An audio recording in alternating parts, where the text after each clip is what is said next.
Hello students, how are you all? I hope you all are fine. तो students, हमारा topic चल रहा है जर्नल। जर्नल में हम टॉपिक स्टार्ट करेंगे स्टूडेंट आज डिस्काउंट। डिस्काउंट का मीनिंग स्टूडेंट आप सभी जानते हैं। डिस्काउंट होता क्या है? डिस्काउंट बेसिकली एक रिबेट होता है। रिबेट एक छूट जो गुड्स का सेलर होता है, बेचने वाला सेलर प्रोवाइड करता है किसको? बायर को। तो अकाउंटेंसी में स्टूडेंट्स जो डिस्काउंट है वो दो टाइप का है। एक डिस्काउंट है हमारा trade discount,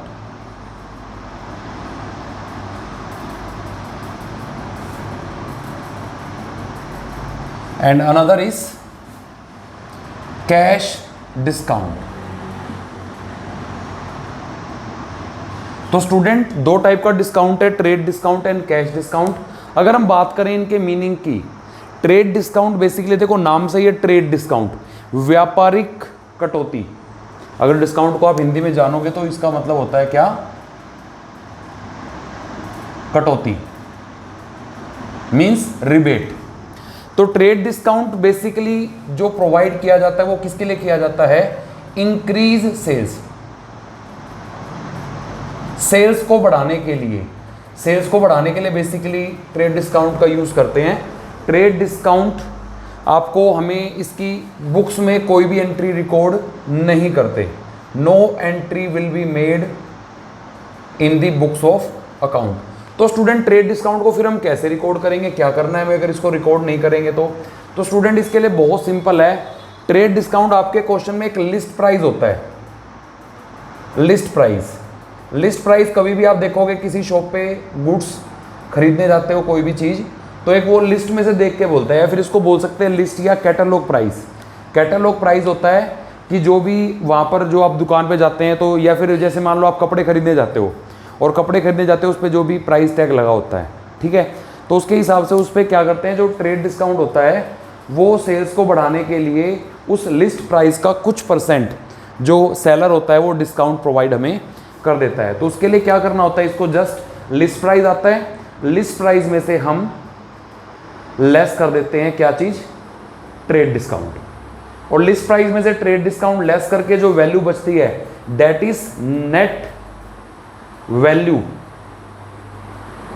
in amounts. Net value in amounts, हमें जो ट्रांजैक्शंस रिकॉर्ड करते हैं स्टूडेंट वो हम नेट वैल्यू से करते हैं। अगर मान के चलो कोई क्वेश्चन में हमें बोल रखा है कि sold goods to Surya of list price ₹50,000 at the rate 10% trade discount. तो स्टूडेंट इसमें हमें क्या करना है? हमने सूर्या को गुड्स बेचे हैं, लिस्ट प्राइस था 50,000, 10% के ट्रेड डिस्काउंट पे। तो बहुत सिंपल स्टूडेंट, इसमें हमें क्या करना है? इसमें हम सबसे पहले तो नेट वैल्यू निकालेंगे। मींस लिस्ट प्राइस है यहाँ पर 50,000 और उसमें से लेस कर देंगे 10%, इसका 5,000 आएगा। वैल्यू बच जाएगी हमारी 45,000। तो 45,000 से ही ट्रांजैक्शन रिकॉर्ड होगी। तो ट्रांजैक्शन क्या बन जाएगी स्टूडेंट्स? ट्रांजैक्शन बन जाएगी हमारी Surya's account debit to sales account. Surya's account debit to sales account 45,000 rupees. लेकिन एक चीज़ का यहाँ पर ट्रेड डिस्काउंट का स्टूडेंट्स आपको ध्यान रखना है, अगर आपकी ट्रांजैक्शन सेल की हो या परचेज की, अगर परचेज की एंट्री होती तो भी ऐसा ही करना है। परचेज की एंट्री में भी आपको list price less trade discount के बाद जो नेट वैल्यू बचेगी उसी से उसको रिकॉर्ड करना है। लेकिन एक चीज़ का ध्यान रखना है, अगर मान के चलो सेल या परचेज की ट्रांजैक्शन पे ट्रेड डिस्काउंट है और वही गुड्स फर्दरली रिटर्न हो रहे हैं, मैं दोबारा रिपीट कर रहा हूँ, सेल और परचेज की ट्रांजैक्शन पे ट्रेड डिस्काउंट है और वही गुड्स क्या हो रहे हैं? दोबारा से रिटर्न हो रहे हैं। परचेज है तो परचेज रिटर्न हो रहे हैं, सेल्स है तो सेल्स रिटर्न। तो सेल्स रिटर्न वाले लिस्ट प्राइस में से भी ट्रेड डिस्काउंट लेस होगा। जैसे कि मैं इसी क्वेश्चन को अगर फर्दरली आपको बताऊं, तो अगर सपोज करो बोल दिया कि Surya return list price of return goods, list price of ₹10,000, कि सूर्या हमें 10,000 के लिस्ट प्राइस वाले गुड्स को रिटर्न कर रहा है। अब हमने गुड्स बेचे कैसे थे? ट्रेड डिस्काउंट पे, तो हम रिटर्न भी होंगे तो वो भी किस पे लेंगे, ट्रेड डिस्काउंट पे। तो कैसे वैल्यू आएगी, 10,000 लेस 10%, 1,000 रुपये। तो इसका मतलब जो वैल्यू किसकी, जो गुड्स उसने रिटर्न किए उसकी वैल्यू आएगी 9,000। उसकी एंट्री आप करोगे sales return account debit to Surya's account 9,000। तो यहां से एक चीज सीखनी है हमें कि अगर हमारा डिस्काउंट सेल की या परचेज की एंट्री पे ट्रेड डिस्काउंट है तो उसकी रिटर्न की एंट्री पे भी हमारा trade discount as it is less होगा। उसके बाद ये तो थी स्टूडेंट हमारे ट्रेड डिस्काउंट की बात। उसके बाद बारी आती है हमारी किस चीज़ की, कैश डिस्काउंट की, कि कैश डिस्काउंट को हम कैसे रिकॉर्ड करते हैं। तो स्टूडेंट कैश डिस्काउंट का मोटिव, ट्रेड डिस्काउंट का मोटिव तो आप जान गए हो कि ट्रेड डिस्काउंट को प्रोवाइड करने का मोटिव था सेल्स को बढ़ाना, इंक्रीज करना। इसकी कोई एंट्री रिकॉर्ड नहीं की, just we deduct it from list price, और जो नेट वैल्यू बचती है उससे हम ट्रांजैक्शन को रिकॉर्ड कर देते हैं। लेकिन कैश डिस्काउंट का मोटिव होता है quick cash payment, quick cash payment, कि जिसने भी हमें पैसे देने हैं या फिर हमें किसी को देने हैं कि पेमेंट हो जाए जल्दी। और इसकी दूसरा इसका फीचर एंट्री इसकी रिकॉर्ड करते हैं, एंट्री भी मेंशन करते हैं। तो कैश डिस्काउंट स्टूडेंट्स दो टाइप का होता है। Number 1 discount allowed and number 2 is discount received. अब what is the difference between discount allowed and discount received? When we make payment to someone other, someone outsider, अगर हम किसी को payment कर रहे हैं किसी बाहर वाले को और हमें डिस्काउंट, वो पर्सन जो है वो हमें डिस्काउंट प्रोवाइड कर रहा है, तो it is called discount received. और when someone paid cash to us, कोई हमें पैसे दे रहा है and we allowed discount to him, to her, तो वो होता है डिस्काउंट अलाउड। बाकी स्टूडेंट इसको डिटेल से पढ़ते हैं। बाकी डिस्काउंट अलाउड जो होता है वो किस पे आता है, कौन सी ट्रांजैक्शन पे आता है? डिस्काउंट अलाउड आता है रिसीव्ड कैश की ट्रांजैक्शन पे, received cash from debtor, debtor कौन थे हमारे, जिसको हमने गुड्स बेचे थे क्रेडिट पे, या फिर सेल ऑफ गुड्स। ये दो ट्रांजैक्शंस है जिस पे हमारा डिस्काउंट आता है, डिस्काउंट अलाउड। ऐसे ही डिस्काउंट रिसीव्ड दो ट्रांजैक्शन किस पे आता है, paid cash to creditors, creditors को हमने कैश पे कर दिया, या फिर परचेज गुड्स। बाकी इसकी एंट्री कैसे होती है, क्या करते हैं, कैसे इसका होता है स्टूडेंट्स, उसको हम जानते हैं आगे। बेसिकली जो डिस्काउंट है कैश दो टाइप का होता है, trade discount and cash discount. Trade discount की एंट्री रिकॉर्ड नहीं होती है, कैश डिस्काउंट की एंट्री रिकॉर्ड होती है। एंड कैश डिस्काउंट अगेन दो पार्ट्स में डिवाइड होता है, discount received and discount allowed. तो अब हम स्टार्ट करते हैं हमारा बेसिकली कौन सा टॉपिक, कैश डिस्काउंट, कि कैश डिस्काउंट को हम कैसे रिकॉर्ड करेंगे। कैश डिस्काउंट दो तरह का था हमारा, discount allowed and discount received.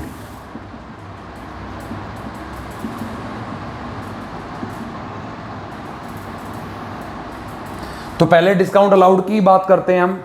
Discount allowed मतलब हमें किसी को डिस्काउंट प्रोवाइड करना पड़ रहा है, ये हमारे लिए स्टूडेंट एक्सपेंस है। क्या है हमारे लिए, एक्सपेंस। और ये एक्सपेंस है तो इसका मतलब हम इसे क्या करेंगे, हम इसे डेबिट करेंगे। वैसे ही डिस्काउंट अगर रिसीव्ड की बात करें तो हमें डिस्काउंट मिल रहा है, दैट मीन्स वो हमारे लिए क्या है, इनकम। इनकम है तो हम उसको क्या करेंगे, क्रेडिट। ये तो आ गया हमारे पास डिस्काउंट अलाउड हमारा एक्सपेंस है, डेबिट होता है। डिस्काउंट रिसीव्ड हमारी इनकम है, क्रेडिट होती है। लेकिन उसके बाद इसको कैसे रिकॉर्ड करते हैं, तो स्टूडेंट सबसे पहले मैंने इसके 3 स्टेजेस बना रखे हैं इसकी, जो हम इसको 3 स्टेज के अकॉर्डिंग सीखते हैं। एक होता है सबसे सिंपल स्टेज, 1 ट्रांजैक्शन वाला, जिसमें एक ही एंट्री होती है। सबसे पहली स्टेज में अगर हम बात करेंगे तो एक ही एंट्री होती है। वो कैसे होती है कि आपको डायरेक्टली या तो क्वेश्चन ने गिवन कर दिया है कि paid cash to Ram 4500, discount received 500, या फिर आपको आया हुआ था कि क्या कहते हैं, अब उसमें डिस्काउंट अलाउड की एंट्री कैसे होती है, कैश अकाउंट डेबिट, इसमें अमाउंट क्या लिखोगे एक्चुअल कैश रिसीव्ड, जो आपको एक्चुअल कैश रिसीव्ड हो रहा है। Discount allowed account debit, discount amount, जितने का आपको डिस्काउंट देना पड़ रहा है, डिस्काउंट अमाउंट। टू, अब यहाँ पर टू क्या होता है कि अगर मान के चलो हम गुड्स बेच रहे थे तो सेल्स आएगा यहाँ पर, और अगर नहीं सेल्स नहीं है, कोई पर्सन पैसे पे कर रहा है तो उस पर्सन का नाम, यहां आएगी full value, full amount, sorry. अब फुल अमाउंट जो भी उससे पैसे लेने थे, अगर आपको आया कि रिसीव्ड कैश फ्रॉम सोनू, कि सोनू से हमें कैश रिसीव हुआ है 1800 and discount allowed to him 200। अब सोनू से मिले हैं कितने, रिसीव्ड 1800 हुए हैं और डिस्काउंट अलाउड आगे आपको दे रखा है 200। तो इसका मतलब स्टूडेंट आप क्लियरली समझ जाओ कि हमने उससे पैसे कितने लेने थे, हमने सोनू से पैसे लेने थे 2000। अगर हमें कोई ट्रांजैक्शन मिलती है कि we received some this some cash to someone and allowed discount to him this amount, तो इसका मतलब क्या है कि 1800 रुपये मिल रहे हैं, वो कैश अकाउंट में आपको डेबिट करने हैं, जो भी आपको एक्चुअल कैश मिल रहा है। जो डिस्काउंट अलाउड कर रहे हैं वो आपका डिस्काउंट में आएगा। इसका मतलब उस पर्सन से हमने कितने रुपए लेने थे, 2000, तो हमेशा सेल्स में या पर्सन्स में आएगा फुल अमाउंट, और उसमें से डिस्काउंट लेस करके जो होगा वो आपको कैश में रिकॉर्ड करना है। सेम डिस्काउंट रिसीव्ड के केस में भी, या तो एंट्री में क्या आएगा ऊपर, परचेज, या फिर उस पर्सन का नाम फुल अमाउंट के साथ,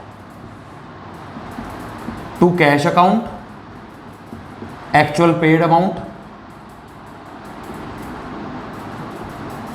और टू डिस्काउंट रिसीव्ड, इसमें आएगा आपका डिस्काउंट अमाउंट।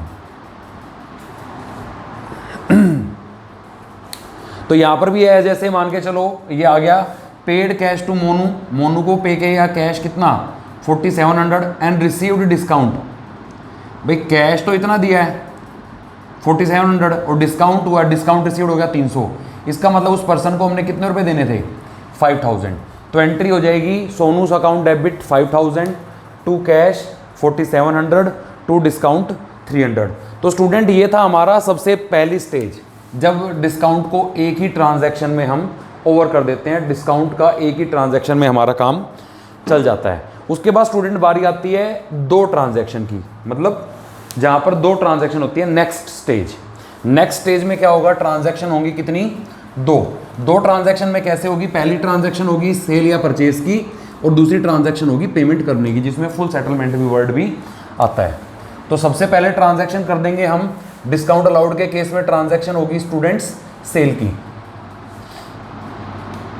उस पर्सन का नाम जिसको हमने गुड्स बेची हैं, सेल्स अकाउंट, और उसके बाद यहां पर आ जाएगा आपका परचेजेस अकाउंट डेबिट टू उस पर्सन का नाम। सेकेंडली फिर आता है कि paid cash to this after receiving this discount या आफ्टर डेबिटिंग, तो उसके बाद आपको एंट्री करनी है, next entry cash account debit, actual cash received, discount allowed account debit, note received जो आपको रिसीव नहीं होगा, टू उस पर्सन का नाम, कौन सा वाला अमाउंट, ये वाला अमाउंट, जो ये अमाउंट था स्टूडेंट्स, ये आएगा आपका यहां। इसको कैसे पता चलता है डिस्काउंट हो रहा है, मान लो सबसे पहले जो आपका क्वेश्चन है स्टूडेंट बुक में क्वेश्चन नंबर 4, उसमें पहले एंट्री थी आपकी सोल्ड गुड्स टू देव, हमने देव को गुड्स बेच दिए कितने के, 1 लाख रुपीस के, sold goods to Dev rupees 1 lakh. और अगली एंट्री में है कि received cash from Dev in full settlement, received cash from Dev in full settlement 9800, 1 lakh रुपए के गुड्स बेचे थे, 98,000 रिसीव हो रहा है, इसका मतलब 2000 रुपये का हम क्या दे रहे हैं, डिस्काउंट। वैसे ही स्टूडेंट अगर हम डिस्काउंट रिसीव्ड की बात करेंगे तो यहाँ पर एंट्री हो जाएगी पर्सन्स अकाउंट डेबिट, जिसको पैसे देने हैं, यहाँ पर आएगा फुल वैल्यू, और उसके बाद टू कैश एक्चुअल पेड जो आप पे कर रहे हो, और to discount received note paid जो आप पैसा पे नहीं कर रहे हो, वो आएगा आपका इसमें डिस्काउंट रिसीव्ड में। तो ये थे स्टूडेंट 2 स्टेज वाला। सेकंड स्टेज जहां पर दो ट्रांजैक्शन पास होती हैं। पहले गुड्स की सेल या परचेज की एंट्री होती है और जब बाद में हम उसकी पेमेंट करते हैं तो at the time of payment फिर एंट्री होती है हमारी डिस्काउंट की। ये कब होगा हमारा? जब हमारे पास दो स्टेज वाले क्वेश्चंस होंगे, मतलब पहले सेल या परचेज की एंट्री और बाद में पेमेंट की एंट्री होती है। अब इसके बाद स्टूडेंट आता है लास्ट स्टेज, थर्ड स्टेज वाली एंट्री। थर्ड स्टेज वाली एंट्री में बेसिकली क्या होगा चेंज? सेकंड नंबर पे एक ट्रांजैक्शन और आ जाएगी, बाकी सब कुछ क्या है? सेम। कैसे? सबसे पहले तो हम गुड्स को खरीदते हैं, बेचते हैं, उसके बाद कुछ गुड्स वापस आ जाती हैं। Sales return account debit to उस पर्सन का नाम, यहां पर भी आ जाएगी आपकी person's name account debit to purchase return. और लास्ट में अब देखो आपको यहां पर एक चीज का ध्यान रखना है स्टूडेंट, अब उससे पैसे कितने? Amount receivable. अमाउंट रिसीवेबल कितना है, मतलब कितना पैसा हमारा लेना बाकी है उस पर्सन से। कैसे निकालोगे? सेल अमाउंट माइनस रिटर्न्स, उसके बाद जो पैसा बचेगा वो आपका अमाउंट रिसीवेबल है। यहां पर हमें कौन सा निकालना पड़ेगा? अमाउंट पेबल, कि कितना पैसा अभी देना बाकी है। कैसे निकालेंगे उसको? परचेज अमाउंट लेस कर दोगे आप उसमें से रिटर्न्स, कि कितने का उसने अमाउंट गुड्स रिटर्न कर दिए हैं। उसके बाद स्टूडेंट हमें लास्ट में एंट्री पास करनी है। लास्ट की एंट्री वही होगी जो हमारी पेमेंट वाली होती है। यहां मैं ऊपर कर रहा हूं इसकी एंट्री, वही सेम।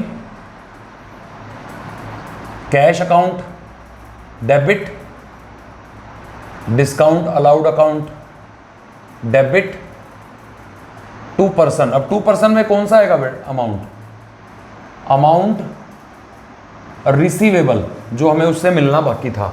अब उसमें से जो रिसीव्ड हो जाएगा वो यहां लिख देंगे, और जो नॉट रिसीव्ड है, जो हमें रिसीव नहीं होगा, वो हमारा क्या हो गया? Discount. In case of discount received तो हमारी एंट्री होगी पर्सन्स अकाउंट डेबिट। इसमें क्या आएगा? अमाउंट पेबल, जो भी उसको हमने पैसा देना बाकी है, टू कैश, जो हमने पे कर दिया, टू डिस्काउंट रिसीव्ड, जो हमने पे नहीं किया, नॉट पेड है। तो स्टूडेंट इस तरह से हमारी ये थी थर्ड स्टेज। तो मैंने कल भी आपको इसके क्या कहते हैं नोट्स प्रोवाइड किए थे परसों, कि हम टोटल डिस्काउंट की एंट्री को 3 स्टेजेस में करते हैं। स्टेज 1 जहाँ सिर्फ एक ही एंट्री में काम चल जाता है।